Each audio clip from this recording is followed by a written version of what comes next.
বাস ঢোকা দিচ্ছে আর হাত দিচ্ছে আইসেন না, কিন্তু পিছন থেকে গাড়িগুলো কত স্পিডে আসতেছে সেটাতে আর তাদের খেয়াল নেই। এই রাস্তা পুরাই টপ নচ। হয়তো সিএনজিওয়ালা একজন ঢোকা দিছে উল্টা। এ বড় ভাই, হেলমেট কই? হেলমেট ছাড়া হাইওয়েতে রাইড করতেছেন?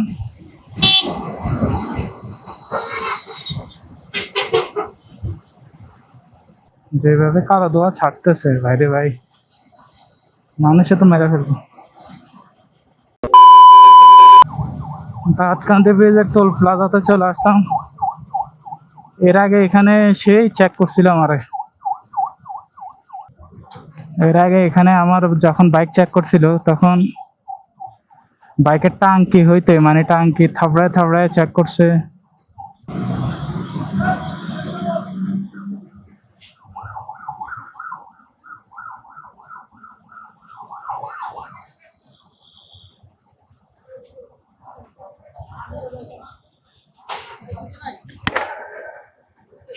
একটা একটা কত টাকা?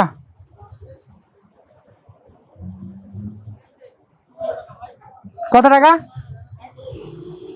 ভাইয়া? ওনাকে একটু টাকাটা দেন, একটু কষ্ট করে ওনাকে টাকাটা দেন। আমার পিছনে দাঁড়ায় আছে বাস।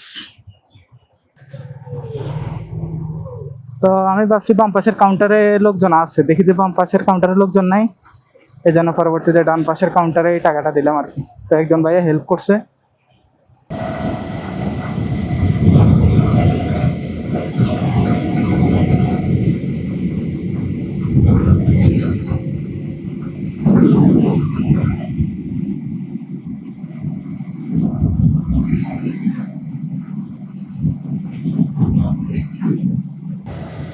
ঘাটটি ঘরটা নিয়ে সবাই ঢাকা শহরে যাচ্ছে।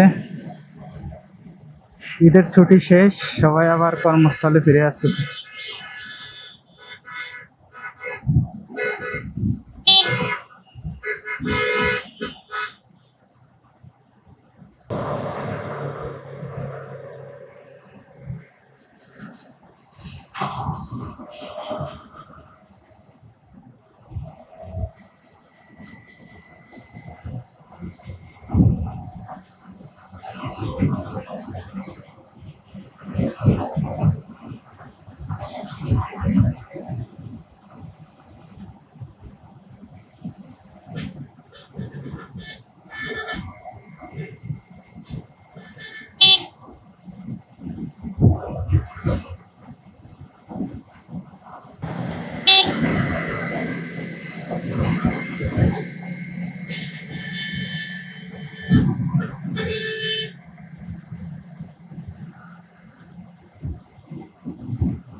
সৌন্দর্যের অপর নাম ঢাকা চট্টগ্রাম হাইওয়ে, অসাধারণ।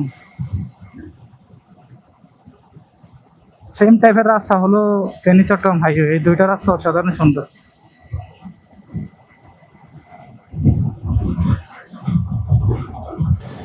বাস থেকে বোতল ছুঁড়ে মারছে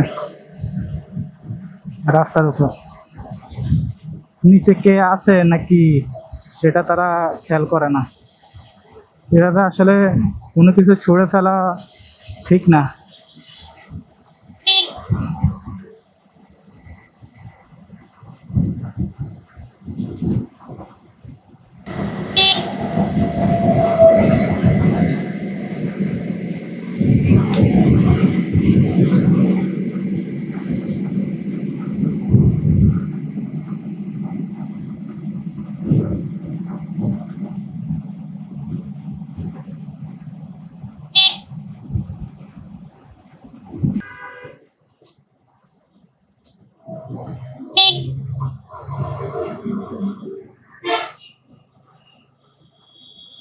রাস্তার উপরে বাস দাঁড়াইয়া যাত্রী তুলতেছে, যাত্রী নামাচ্ছে, এই জন্য পিছন দিয়ে লাগা যায় জট। এই রাস্তা পুরাই টপ নচ, যেমন সৌন্দর্য তেমন রাস্তা। বাস ঢুকা দিচ্ছে আর হাত দিচ্ছে আইসেন না আইসেন না, কিন্তু পিছন থেকে গাড়িগুলো কত স্পিডে আসতেছে সেটাতে আর তাদের খেয়াল নেই।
হয়তো সিএনজিওয়ালা একজন ঢুকা দিছে উল্টা।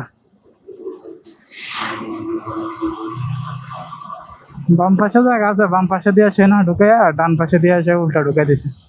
দাউদকান্দি ব্রিজ পার হয়ে আসলাম। রাস্তাতে অত জ্যাম দেখা যাচ্ছে না, রাস্তা ফাঁকায় দেখা যাচ্ছে মোটামুটি। এবার সামনে কি অবস্থা জানি না।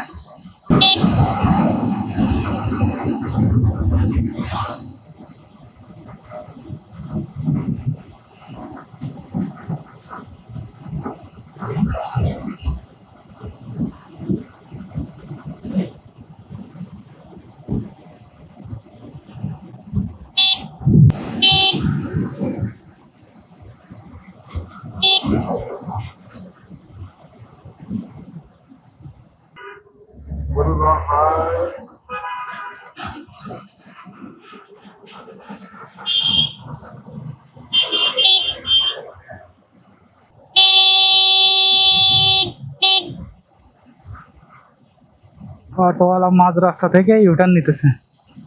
সোনারগাঁওতে অনেক ঘোরার জায়গা আছে, যেমন Panama city, Sonargaon Panama city সহ এখানে মানে বাংলাদেশের তাজমহল আছে একটু সামনে গেলে।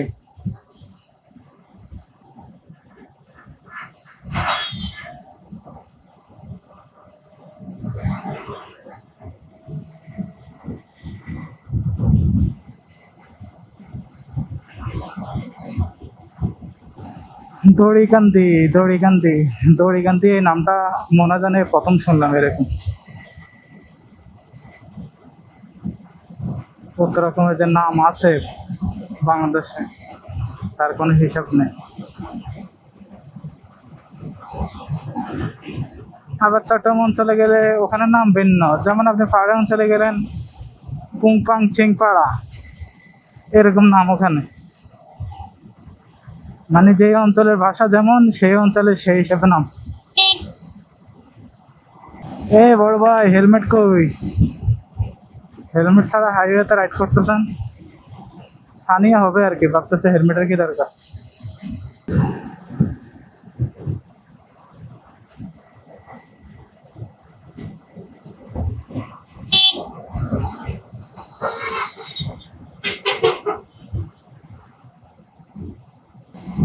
সমান রাস্তার মধ্যে মাঝে মাঝে এমন টিলা যেগুলো চোখেও লাগে না।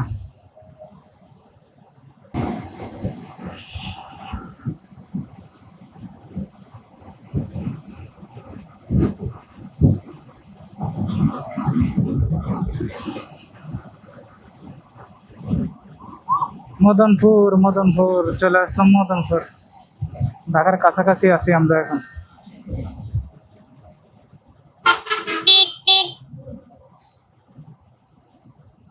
ওই যে রাস্তার মধ্যে গাড়ি দাঁড় করাইয়া জ্যাম লাগাই রাখছে। কাশপুর চলে আসছি, কাশপুর ব্রিজ দিয়ে এখন উঠতেছি।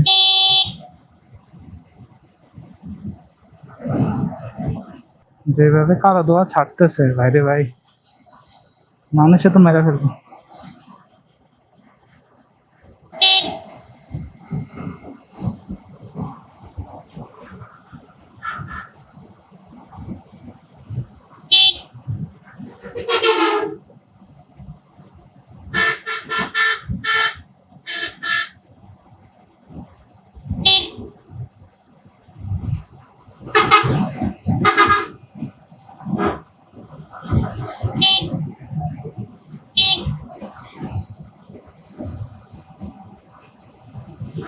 কাঁচপুর ব্রিজ পার হয়ে আমরা ঢুকে গেলাম নারায়ণগঞ্জে।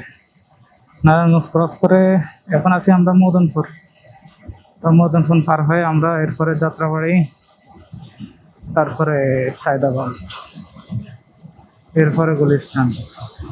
তো ঢাকা চলে আসছি আমরা। যখন তেলের সমস্যা তখন ঢাকা আসছিলাম এই পাম্পে, তেলের সিরিয়াল গেছে 1 কিলোমিটার, তবু এই পাম্পে তেল পাইছিলাম।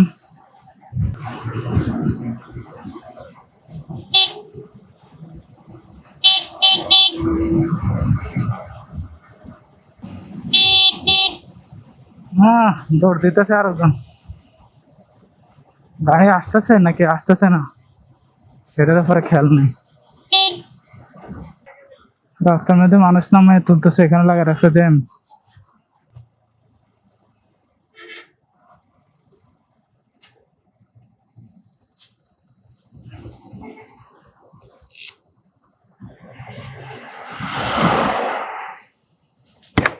কত টাকা?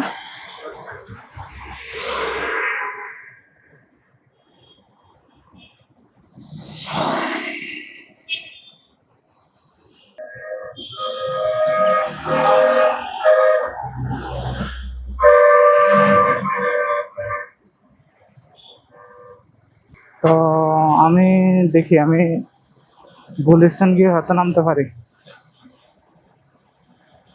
গুলিস্তান দিয়ে হয়তো বেরোতে পারি। ঢাকা বিশ্ববিদ্যালয় দিয়ে বের হওয়া যায়, গুলিস্তান দিয়ে দেখে বের হবো। তো আমি গুলিস্তানে যদি নামতে চাই তাহলে আমার বামের লেন দিয়ে যেতে হবে, আর যদি ঢাকা বিশ্ববিদ্যালয় বা ঢাকা মেডিকেল এরিয়াতে নামতে চাই তাহলে আমার ডানের লেন দিয়ে চলতে হবে। তো আমি যাচ্ছি বামের লেন দিয়েই। সামনে কি জাম লাগে আছে নাকি দেখি, সকল বাস দাঁড়ায় আছে। তো এটা হচ্ছে বাইকারদের লেন, সে বাইকারদের লেন দিয়ে আমি বের হয়ে গেলাম।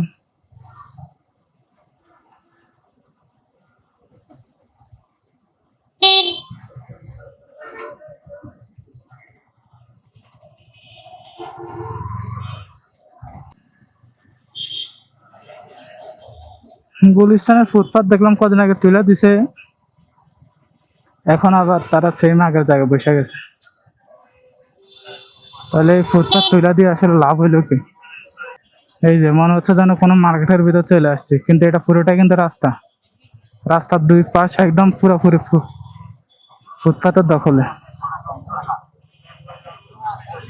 কয়েক লেনে তারা ফুটপাত বসাইছে।